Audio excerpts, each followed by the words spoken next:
SIR हुआ, ममता बनर्जी ने SIR में गरीबों की क्या मदद की? सिर्फ सिंबोलिज्म और ड्रामेबाजी की आपने। अरे तुम तो सिर्फ ड्रामेबाजी और एक्टिंग करती हो।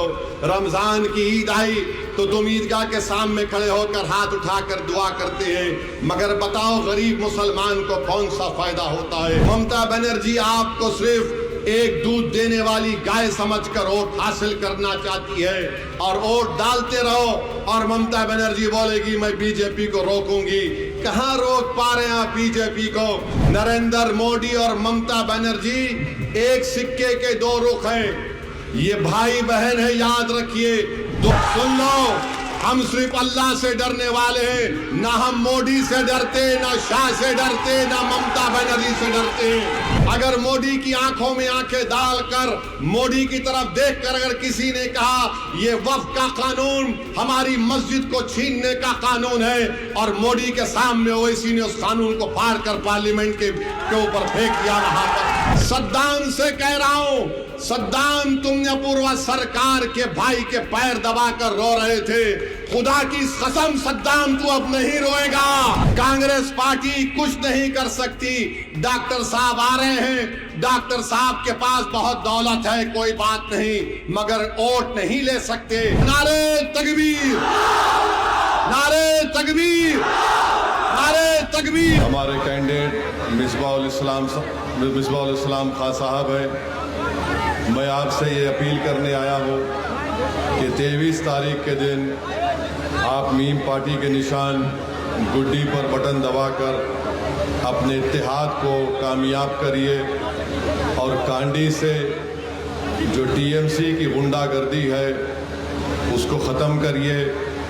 और मैं आपसे वादा कर रहा हूँ कि इंशाअल्लाह ताला अगर यहाँ की जनता मुत्तहदा तौर पर एक होकर अपने वोट का इस्तेमाल करेगी तो इंशाअल्लाह ताला अपूर्व सरकार नहीं जीतेगा, मिसबाहुल इस्लाम खान जीतेगा और नया MLA बनेगा।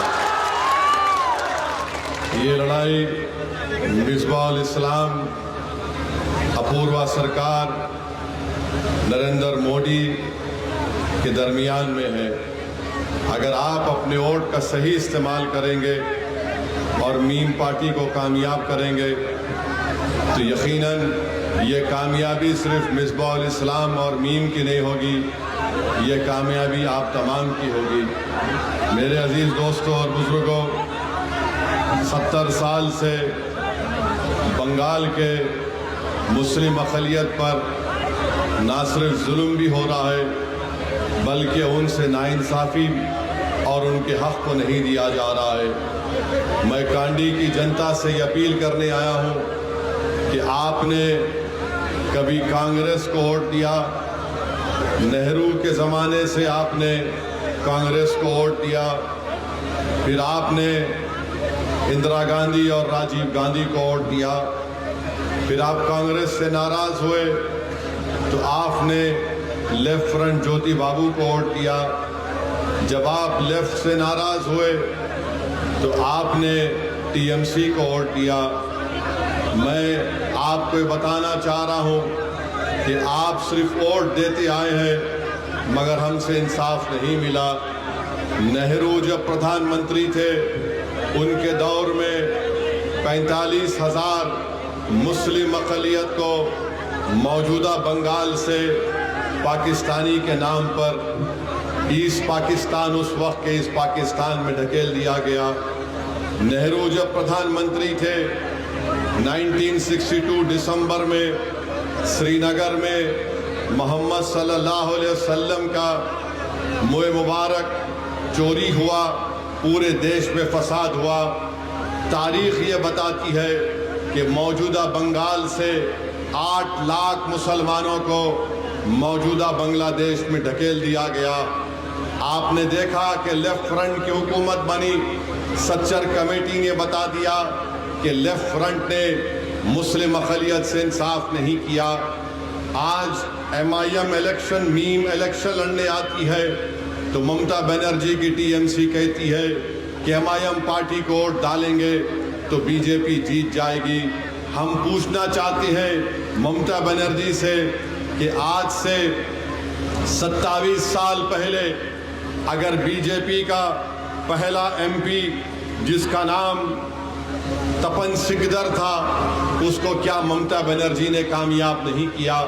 बंगाल में बीजेपी का पहला एमपी बना तो टीएमसी और ममता बनर्जी की बिना पर बना। 2 मरतबा पहले तपन सिकदर दमदम से एमपी बने, फिर 1999 में फिर से ममता ने बीजेपी का साथ किया, वो दोबारा एमपी बने।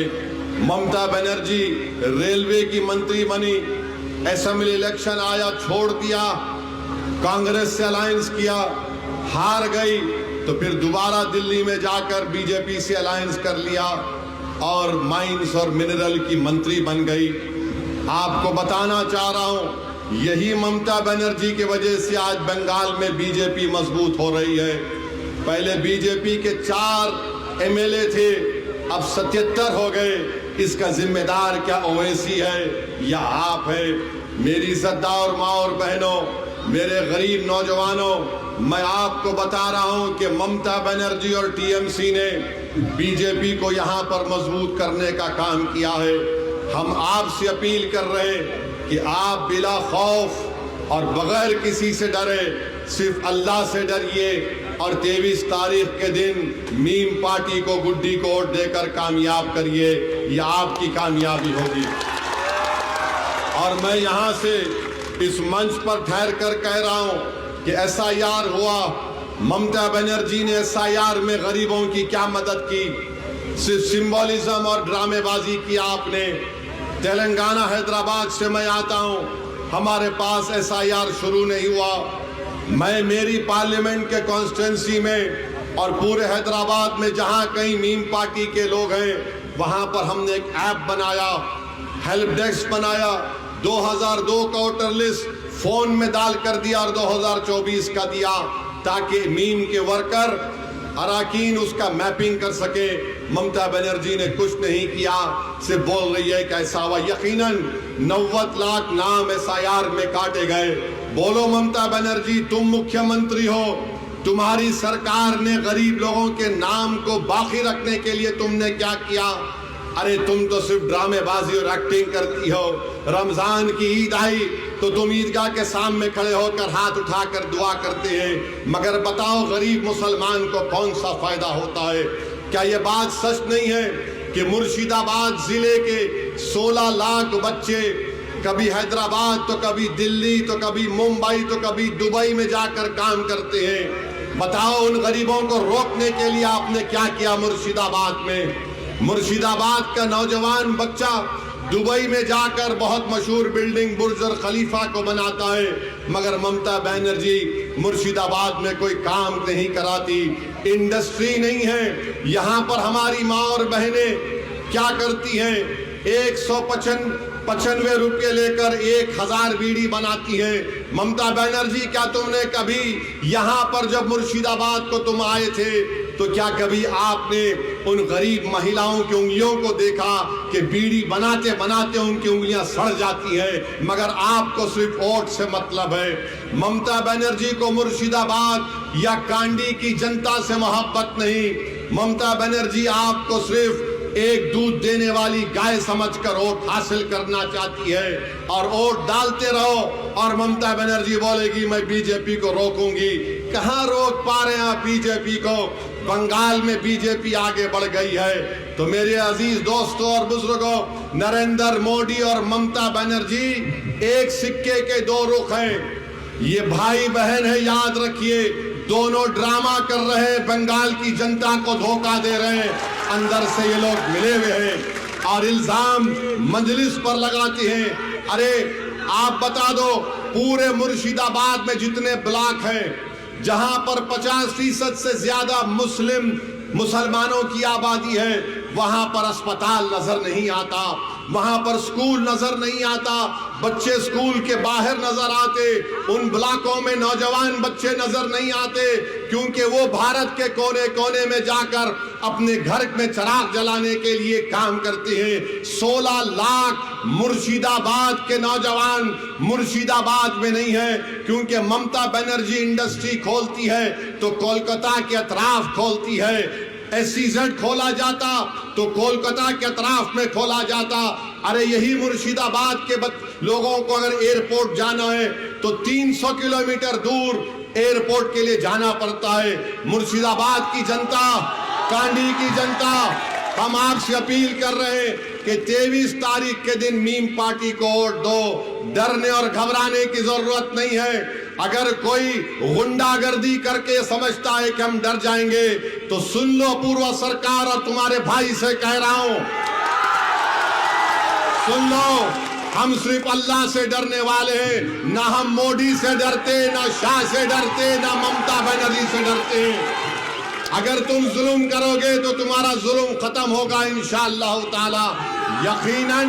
यकीनन नरेंद्र मोदी की सरकार ने संविधान के खिलाफ वक्फ का कानून बनाया। आपने देखा होगा पार्लियामेंट में अगर मोदी की आंखों में आंखें डालकर मोदी की तरफ देखकर अगर किसी ने कहा ये वक्फ का कानून हमारी मस्जिद को छीनने का कानून है और मोदी के सामने ओवैसी ने उस कानून को फाड़ कर पार्लियामेंट के ऊपर फेंक दिया। वहां पर ममता बनर्जी ने क्या कहा? ममता बनर्जी ने कहा था कि मैं वक्फ के कानून को बंगाल में चलने नहीं दूंगी। आज वही ममता बनर्जी झूठी साबित होती है और वक्फ के कानून को लागू करती है। सौों में ही हजारों वक्फ की जायदाद का रजिस्ट्रेशन नहीं हो रहा है बंगाल में। इसकी जिम्मेदार टीएमसी पार्टी है। ये सिर्फ धोखा देने का काम करती है। अरे हर तरफ विकास का काम होता है और करप्शन तो, रिश्वत तो इतना आम हो गई कि ट्रक ओवरलोड अगर होता है तो रेट फिक्स है, 4,500 रुपये देना पड़ता है, टैक्स देना पड़ता है। टीएमसी टैक्स उसको कहते हैं। ट्रक जाता है 4,500 रुपये दो। और मैं बताना चाह रहा हूं यहां पर बैठकर हमारे भाई इस्माइल से कह रहा हूं, इस्माइल तुम जहां कहीं भी हो ओवैसी तुमसे हाथ मिलाने को तैयार है। तुमको डरने की जरूरत नहीं है।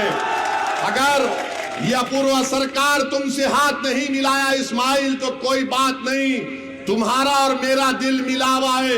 तुम जब कभी भी बोलोगे ओवैसी तुम्हारे घर को आकर तुमको अपने सीने से लगाने को तैयार है। मैं यहां पर खड़े होकर सद्दाम से कह रहा हूं, सद्दाम तुमने पूर्व सरकार के भाई के पैर दबाकर रो रहे थे। खुदा की कसम सद्दाम तू अब नहीं रोएगा। जो लोग सद्दाम को रुलाए हम उनको रुलाएंगे 23 तारीख के दिन। गुड्डी पर बटन दबाकर इस्माइल को जो रोना पड़ा, इस्माइल को हाथ नहीं मिलाया गया। आप अपना एक वोट गुड्डी पर बटन दबा कर दीजिए। मुर्शिदाबाद को डेवलपमेंट करवाना है, अस्पताल बनाना है, स्कूल बनाना है। यहाँ पर हमारी बहनों के लिए, जो हमारी बहनें डिलीवरी करती हैं उनके लिए अस्पताल नहीं है।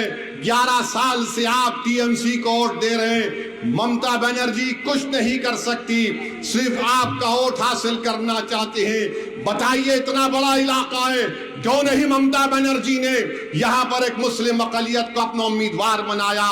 3 मर्तबा का विधायक है अपूर्वा सरकार, मगर कांडी में तुमने क्या काम किया?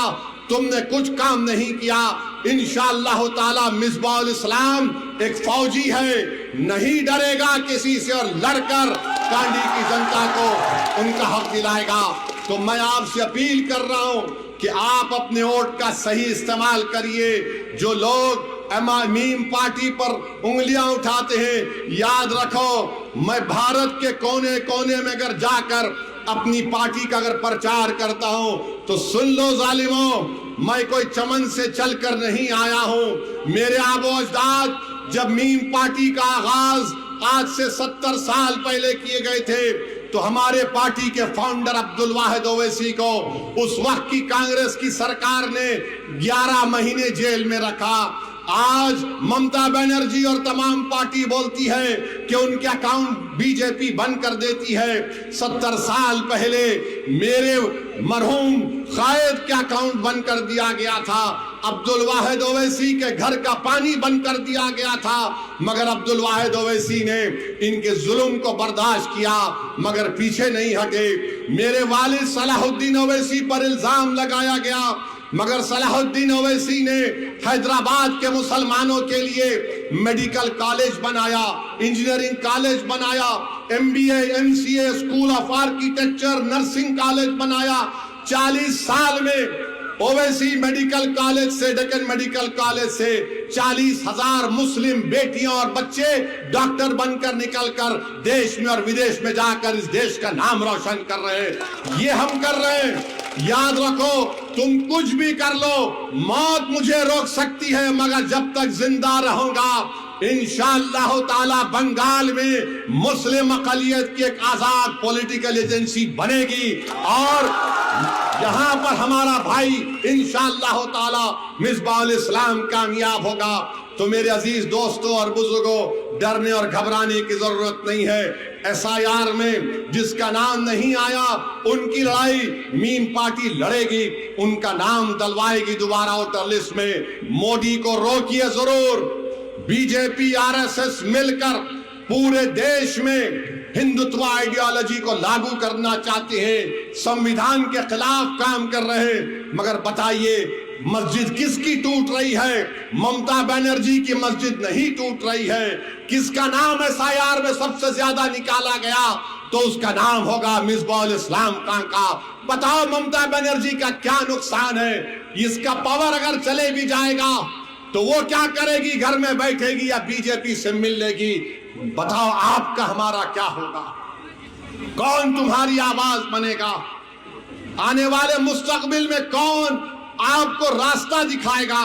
तो इसीलिए हम आपसे कह रहे हैं कि मीम पार्टी को वोट दीजिए और आपका इत्तेहाद यहां पर कांडी में एक इनकलाब बर्पा कर दीजिए। एक नया इनकलाब लिखिए।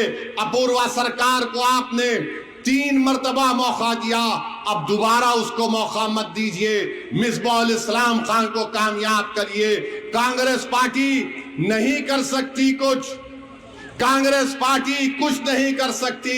डॉक्टर साहब आ रहे हैं, डॉक्टर साहब के पास बहुत दौलत है, कोई बात नहीं, मगर वोट नहीं ले सकते। अगर यहां पर आपको मिसबाहुल इस्लाम खान को कामयाब करना है, बीजेपी को रोकना है, अपूर्वा सरकार को हराना है और कांडी की जनता को कामयाब करना है, गरीब के बच्चे के मुस्तकबिल को अच्छा करना है, माँ और बहनों के ख्वाबों को पूरा करना है, बुजुर्गों को हिम्मत दिलाना है, तो मीम पार्टी को गुड्डी पर बटन दबाइए और अपनी पार्टी को कामयाब करिए। क्या आप करेंगे? इंशाअल्लाह। आप डरेंगे तो नहीं ना? कितने लोग नहीं डरेंगे? हाथ उठाओ तो लगाओ मेरे साथ नारा, नारे तकबीर, नारे तकबीर, नारे तकबीर।